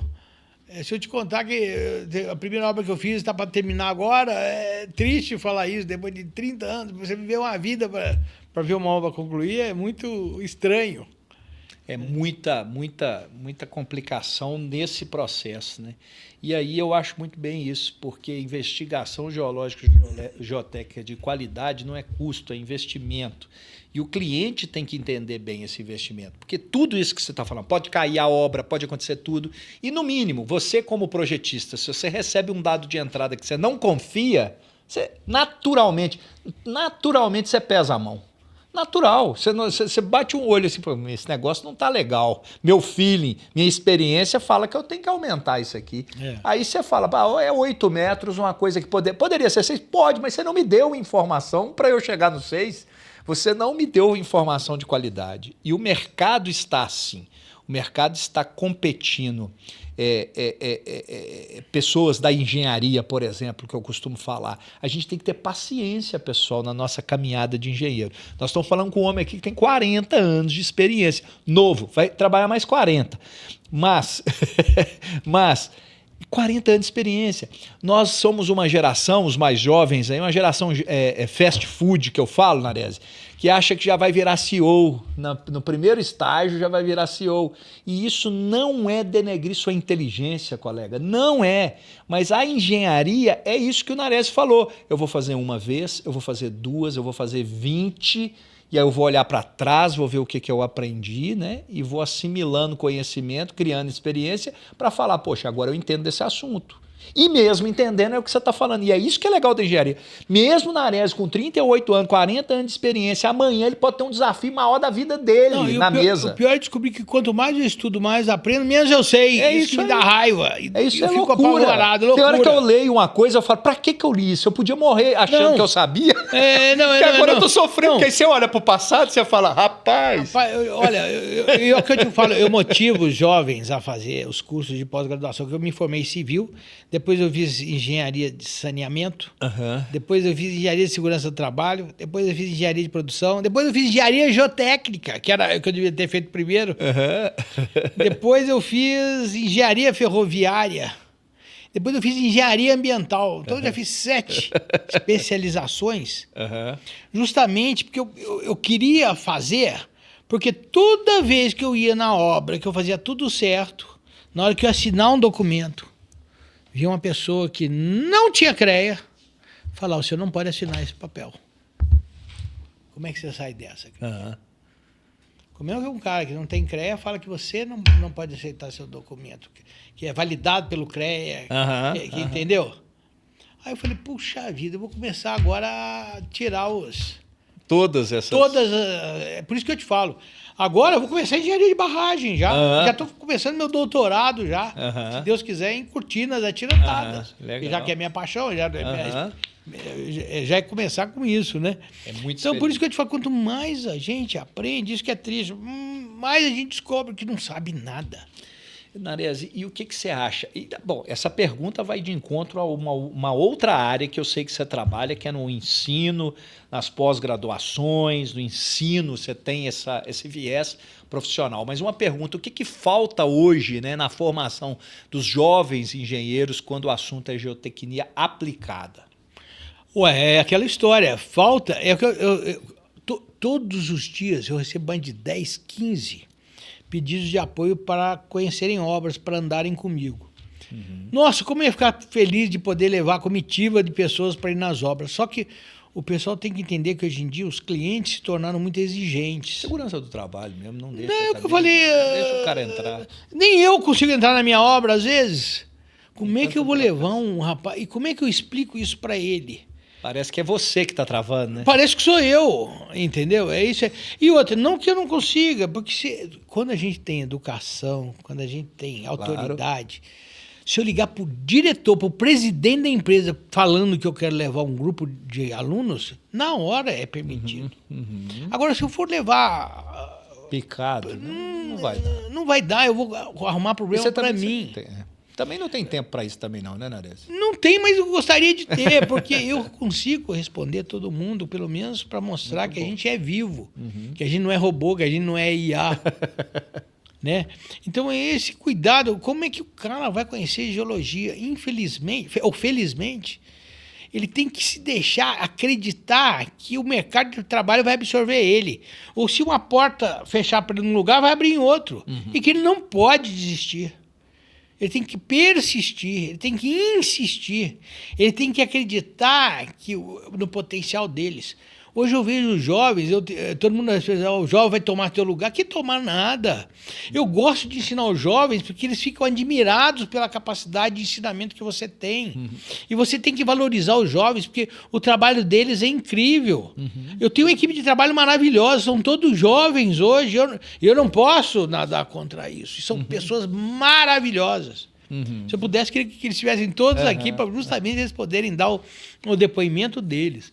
Por isso que hoje em dia eu penso muito também em mostrar isso ao público, fazendo pequenos cursos ou continuando com o curso de pós-graduação, justamente para motivar eles a acreditarem que eles vão ser capazes de fazer. Nós temos feito muito curso com o pessoal do CREA, com o pessoal do Singel, com as entidades. E eles estão tendo tempo de conversar com a gente. Às vezes eu entro sábado, tem 600 pessoas com a gente, 300 pessoas que conseguem conversar do jeito que a gente está fazendo aqui. A gente consegue dar atenção. E é o que eles pedem, senhor Narese, o senhor me ajuda? Claro que eu ajudo, que eu vou falar que não ajudo. Eu não fui ajudado na vida?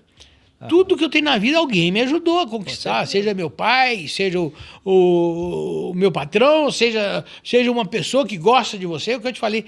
Na vida, a gente tem que formar amigos.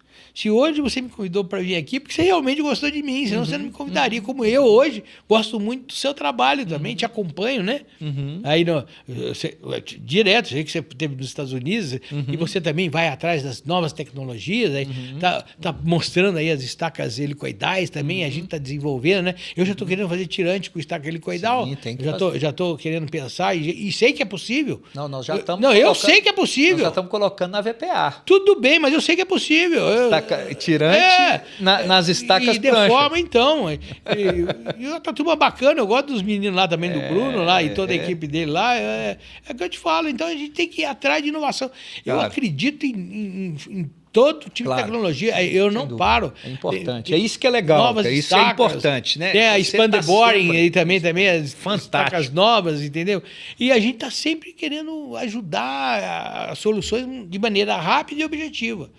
E o bom de você ser projetista e ser executor, se alguém quiser te procurar para soluções rápidas, é aquela história. Hoje em dia, eles têm muita vontade de trazer o executor como projetista, né? Junto, né? Uhum. É uma coisa que às vezes realmente não dá muito certo, não. Mas quando você tem experiência, tem autoridade, tem critério, você consegue entrar e consegue jogar e consegue dar soluções que demorariam 1 ano para sair. Você dá solução na semana que vem, você já está com a obra liberada. Excelente. Entendeu? É isso que eu te falo, que a experiência molda as pessoas. E os jovens têm que acreditar no potencial deles. Uma porta fechou, abre outra. Entendeu? É isso que tem que acreditar. E vai atrás, não deu certo comigo, vai atrás de você, Christian. Vai atrás. A gente procura realmente acomodar e ajudar. Movimenta, né? Movimentar. Não perde a garra. Uma coisa que eu fico impressionado também é que eu hoje em dia eu sou muito assediado no LinkedIn. Assediado que eu digo é o contato. Hoje em dia eu já estou chegando, acho que eu estou chegando a 60 mil seguidores no LinkedIn. Isso é uma marca incrível também para as obras de engenharia, né? Claro. Então, isso é uma ferramenta, é o que eu falei, a internet. Temos que usar.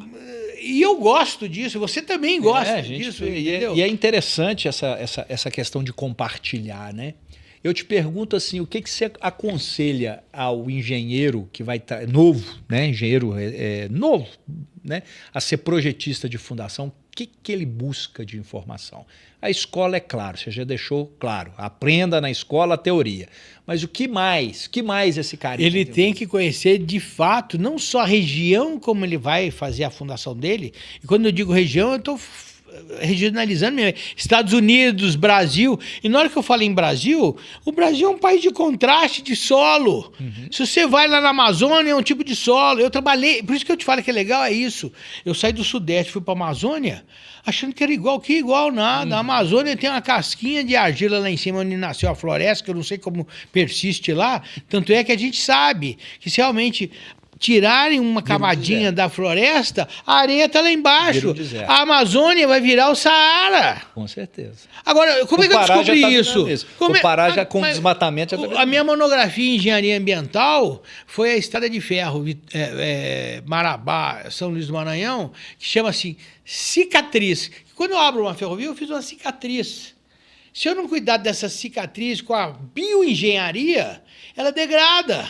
Tanto é que você pega o mapa lá, você entra no Google, você vê a estrada aberta lá, e por onde passou a estrada, começam as cidades a aparecerem, e a degradação, que eu chamo de degradação, a parte da selva, que era verde, começa nos municípios a começar a perder. Então eu estou te falando isso do solo, para falar isso, o Brasil, solo na Amazônia. É uma camada de argila, onde eu não sei como é que nasce as florestas, e embaixo areia. E o arenito lá no fundo, 30, 40, 60 metros, dependendo de onde você estiver. Entendeu? Aí você vai, muda, você vai para o Rio Grande do Sul, solo mole. A região de solo mole que eu brinquei. Uma vez eu fui fazer a sondagem lá, enquanto o cara estava abrindo o tripé para bater o stand PDT 10, o SPT, o Jorginho, o peso que cai. Na hora que nós viramos, cadê o Jorginho? Cadê? Fundou tudo. Perdi a composição. Lá você tem que segurar, ela é SPT menos 3, menos 2. Se existe SPT negativo, né? Que não existe, né? É 0. Entendeu? Então eu te falo, aí você vai no Sudeste, você vai aqui em Belo Horizonte, é um solo. É o problema que a gente tem que enfrentar com esse pilito. Pilito é você não sabe se é solo, se é rocha, é uma confusão, chove, ele derrete, aí tá seco, você bate o martelo, ele não quebra, é uma coisa, entendeu? É você interagir. Aí você vai para São Paulo, tem os solos expansivos de algumas regiões, Brasília é colapsível. Brasília, nossa. Tem de tudo. Por isso que eu te falei, aí você fala em regionalizar, coitado, o menino sai formado aqui só. Eu fico brincando, quando eu aprendi fundação, nossa, eu ainda gostava do meu professor, mas ele fala, não, fundação você tem que olhar o prédio do vizinho, você olha a fundação que ele fez e copia. Eu falei, nossa, será que é assim? Não pode. Deus do céu. Entendeu? Então é isso que eu te falo, brincadeiras à parte, a fundação, você está falando em conselho, eu aconselho ele a perguntar para os vizinhos como é que é o solo, para o pessoal da comunidade. E outra, conhecer de fato a geologia, a geotecnia do solo. Se ele não conhecer geologia e geotecnia e ficar só no cálculo de papel, ele não vai sair do pilar para cima. Pilar para baixo, esquece. É aquilo que eu te falei. Uma coisa essa mesa é rocha? Então, nós vamos fazer Ah, lembrei de outra coisa. Pena que eu não tenho para mostrar aqui. Eu queria mostrar aqui para você. Eu lembrei uma vez um colega meu, lá em Juiz de Fora. Um colega meu falou, Nares, eu tenho a sorte de ter você como amigo. Vamos ver uma obra para mim? Eu falei, não, para você eu vou, porque você realmente gosta amigo, de você, né? é meu amigo. Aí ele me levou aqui, na encosta lá, ele virou aqui, ó, estou querendo fazer um prédio aqui de 20 andares aqui nesse terreno.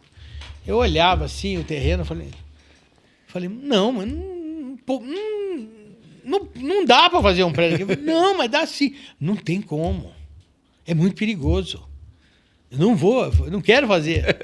E ele ainda falava assim, e eu não quero fazer aqui. Hoje em dia você vê esses paliteiros que a gente faz aí. Eu tenho medo desses paliteiros, mas ele faz. Desde que tenha uma fundação bem feita e que não esteja dentro de uma cunha, o paliteiro funciona.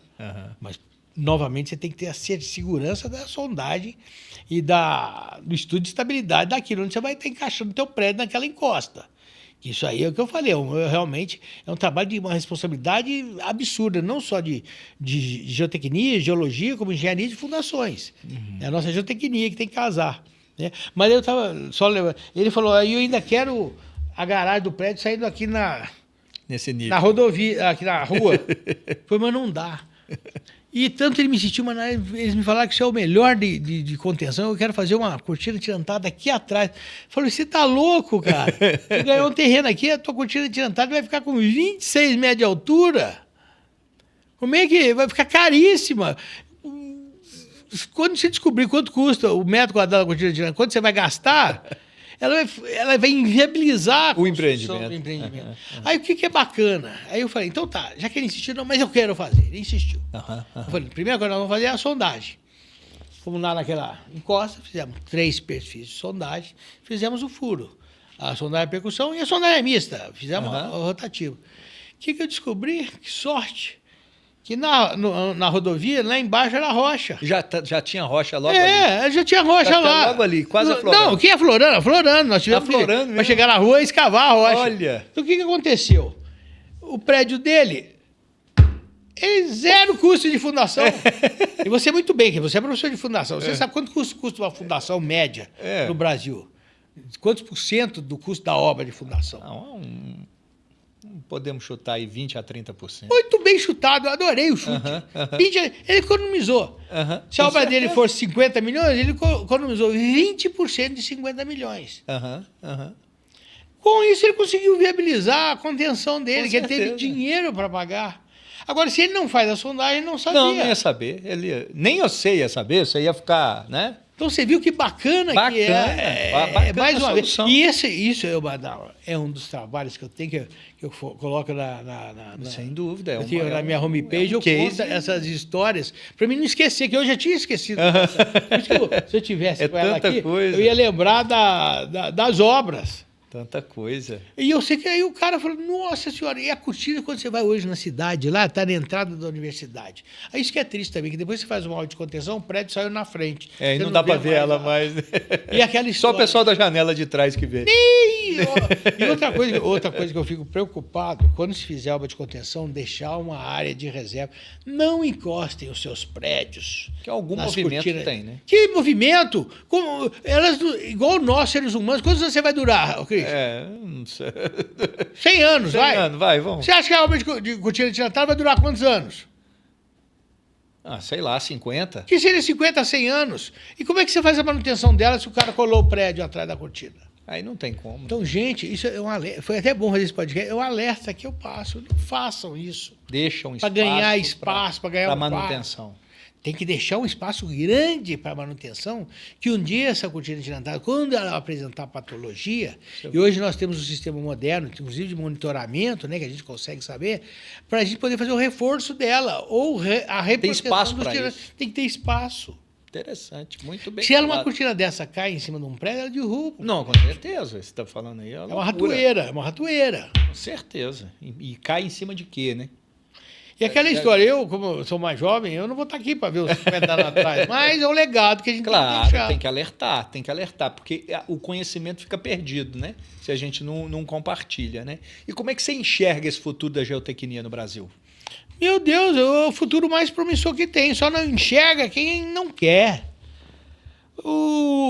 Se hoje eu ainda estou no mercado de trabalho, é que eu entrei na geotecnia. Se eu não tivesse entrado na geotecnia, talvez não estaria já aposentado, vamos falar assim. Então, o que eu vejo, a geotecnia, é que é uma ferramenta fundamental. É uma ferramenta que abre mente, abre cabeça, você trabalhando com o que for. Na engenharia, principalmente, que tudo que você falou, tudo que você vai mexer é geotecnia. Vou construir uma casa. Ué, você está fazendo geotecnia e não sabe. Vou construir uma ponte. Está fazendo geotecnia. Vou construir uma barragem. Ué, está fazendo geotecnia. Eu vou fazer uma fundação, pura geotecnia. Por isso que eu te falei, eu já era geotécnico e não sabia. Tanto é que quando eu fui na faculdade de geotecnia, fazer a pós-graduação em geotecnia, eu tinha que ficar quieto, né? E é difícil eu ficar quieto. Aí eu tinha que morder a língua, porque eu vi o professor falando, não posso, eu já sei tudo isso, como é que eu vou falar que eu já sei? Ele vai me dar pau. Não é assim que funciona? Quando você começa, então eu tinha que ficar quieto. Ficava eu, o meu parceirão, que é o Antônio Geraldo, lá do Sigel, não, fica quieto, eu não vou ficar quieto, eu não vou falar nada. E ele não falava nada. E assistia às aulas. E aquela história, não é porque você sabe também que você tira 10 na prova, não.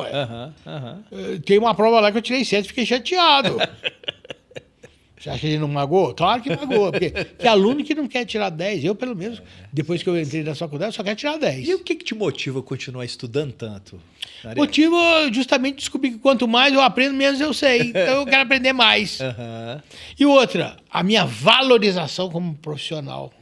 Minha valorização, não só como autoridade, como profissional, e como você, com geotecnia, você ganha o salário que você quer. Você faz o teu salário.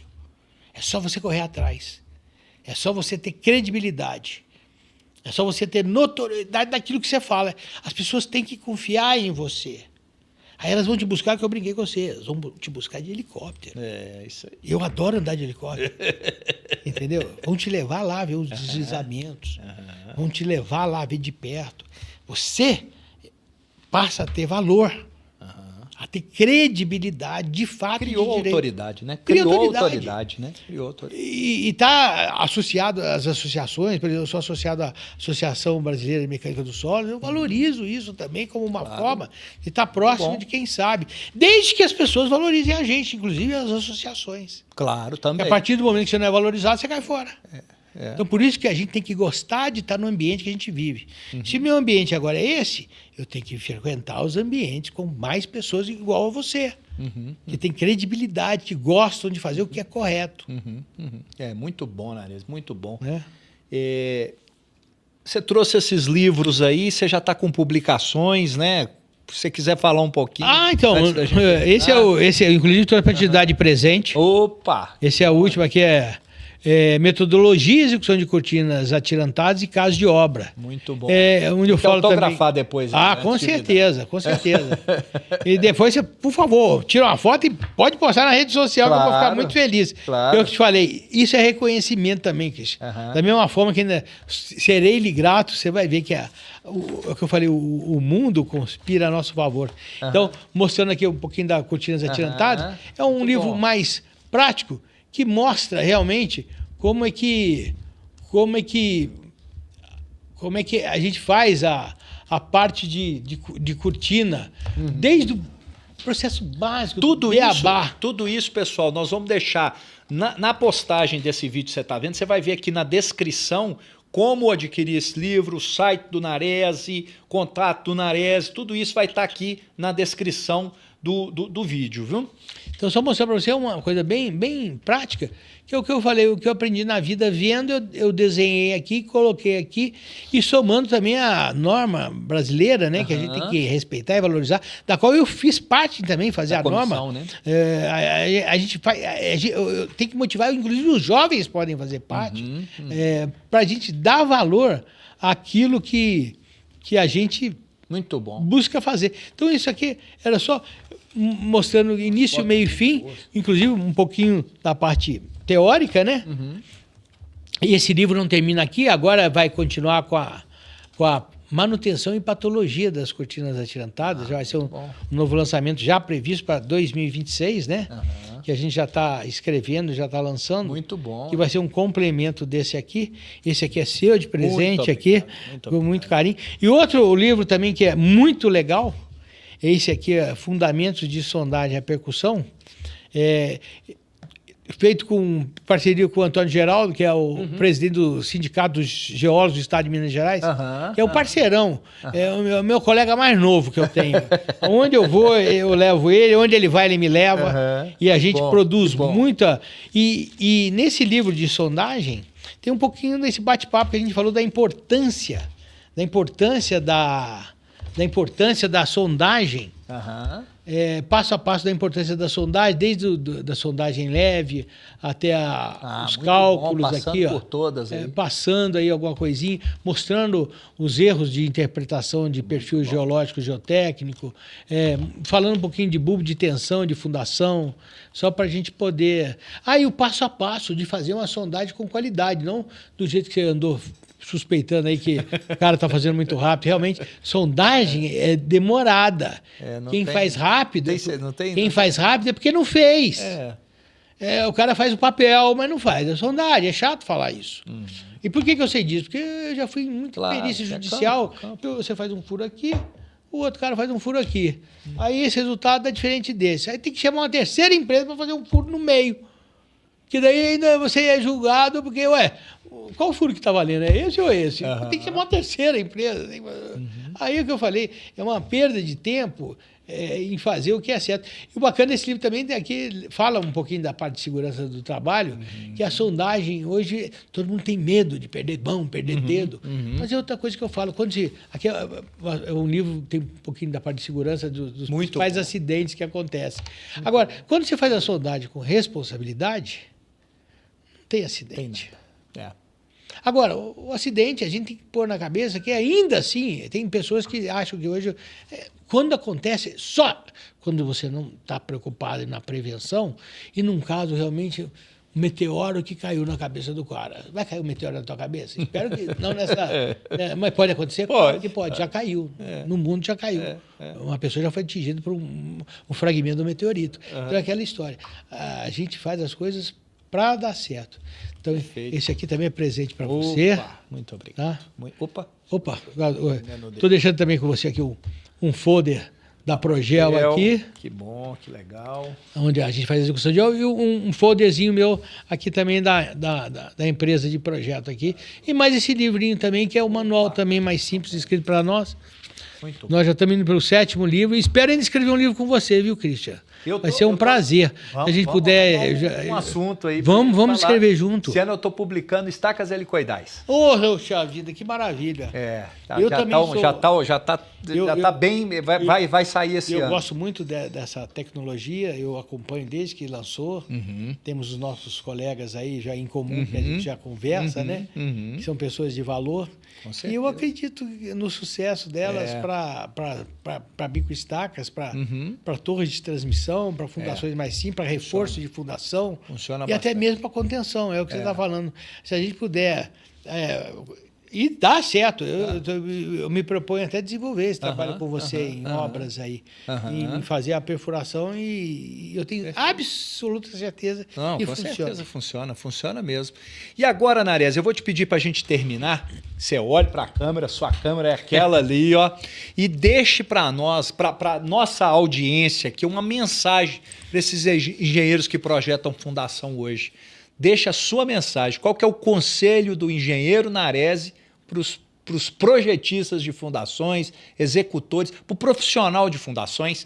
Fique com o coração aberto e fale, olhando para a câmera. Eu acho, pelo que eu aprendi com os mais experientes, para a gente fazer um projeto de fundação bem feito, nós temos que investigar o solo com vontade. Fazer uma campanha de sondagem muito bem feita por quem sabe fazer a campanha de sondagem. Não é por qualquer um que fala, faça um furo, não. Dependendo da área, dependendo do terreno, dependendo da geomorfologia, a gente tem que fazer uma campanha de sondagem robusta para as obras de responsabilidade. Para as obras de responsabilidade. Porque a sondagem vai te dar a segurança de, em função da carga que você tiver, se for uma casa que eu estava falando, pode ser uma casa pequena, ou um prédio de 60 andares, ter a segurança de onde você vai deixar a sua fundação para sentar ela no local seguro e você nunca ter um problema de recalque diferencial ou distorcional, ou até mesmo de uma ruptura de um prédio que a gente vê pela imprensa no Brasil, que acontece até hoje. Quantos prédios não caem todos os anos no Brasil? Seja em meia encosta, seja em encosta, ou seja no plano. É isso que a gente quer. Sondagem como elemento vital e importante, e a sondagem de qualidade. Também a sondagem à percussão, a sondagem mista, a sondagem rotativa, dependendo das situações específicas para cada projeto. É isso que eu acho. Beleza, que muito eu tenho bom. que deixar, que sem sondagem, nem eu tenho coragem de projetar a fundação. Seja de ponte, viaduto, barragem. Às vezes lá no Instagram o cara pergunta, eu preciso de sondagem para projetar, e eu fico falando, você não fez essa pergunta para mim, não. Não, e o triste é isso, que o problema é esse, que a sondagem para quem vive no mundo comum, como nós vivemos, é aquela história, se a gente tivesse que fazer a sondagem para nossa casa, a gente também não queria fazer, porque não sei se é pelo excesso de confiança. Não, eu entendo, eu não preciso, não. Sondagem é sondagem. É que eu falo, você só enxerga se você vê o que tem no solo. Seja escavando, ou seja, retirando o solo dali. Hoje em dia, com o televisamento de solo também, né? Outra tecnologia que tem que... Você pode fazer um furo e você filma lá dentro. Você consegue ter uma ideia perfeita do solo. Muito bom, utilizado isso nos metrôs, nas obras aí. Tá bom. De todo mundo aí. Nares, mais uma vez, muito obrigado, meu amigo. Fico muito feliz de te receber. Eu que agradeço. Da gente conversar. Tinha muito mais assunto que a gente podia falar, Nossa mas o tempo senhora, senão aí a gente fazia uma série do Netflix em vez do podcast. Né?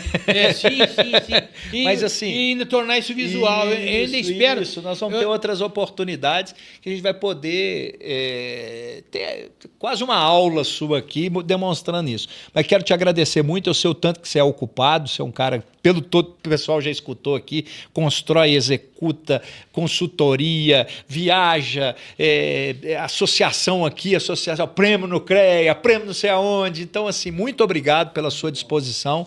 Você prontamente atendeu o meu convite. Você achou que eu ia te falar que ia ser daqui 2 meses, né? Pensei que você prontamente aceitou. Fiquei muito feliz, muito bom começar o ano 2026 começando assim o ano juntos. Começar o ano com o pé direito. E não vamos descartar essa história, a gente escrever alguma coisa junto. Nós vamos achar alguma coisa. Eu profetizo, eu desejo. Muito obrigado. É o que eu falei, isso aí, ó, eu que agradeço. Muito obrigado. Muito obrigado mesmo. Pessoal, deixe o seu like, inscreva-se no canal, compartilhe a informação. Qualquer dúvida gerada, deixa a pergunta aqui que o Nares vai responder. Se ele não vê lá no YouTube, eu passo a pergunta para ele, ele responde prontamente, eu tenho certeza absoluta. Acompanhe eu nas redes sociais, o Nares nas redes sociais, também vai estar na descrição aqui todas as redes sociais dele, a página da internet, os livros, né? Onde adquirir os livros, tudo isso, você vai ter essa informação aqui. Muito obrigado pela sua companhia, espero que tenha gostado, que tenha aprendido, que tenha se incentivado a melhorar sempre nessa área de engenharia. Nós precisamos de geotécnicos apaixonados, mas que saibam fazer geotecnia. E isso a gente só aprende. A gente escutou aqui do Nares, estudando, continuando a estudar, estudando muito mais e indo para a obra. Isso que é importante, a gente está em obra e vendo o solo, sentindo o solo, entendendo escavação. Muito obrigado, um grande abraço, fiquem com Deus. Feliz 2026.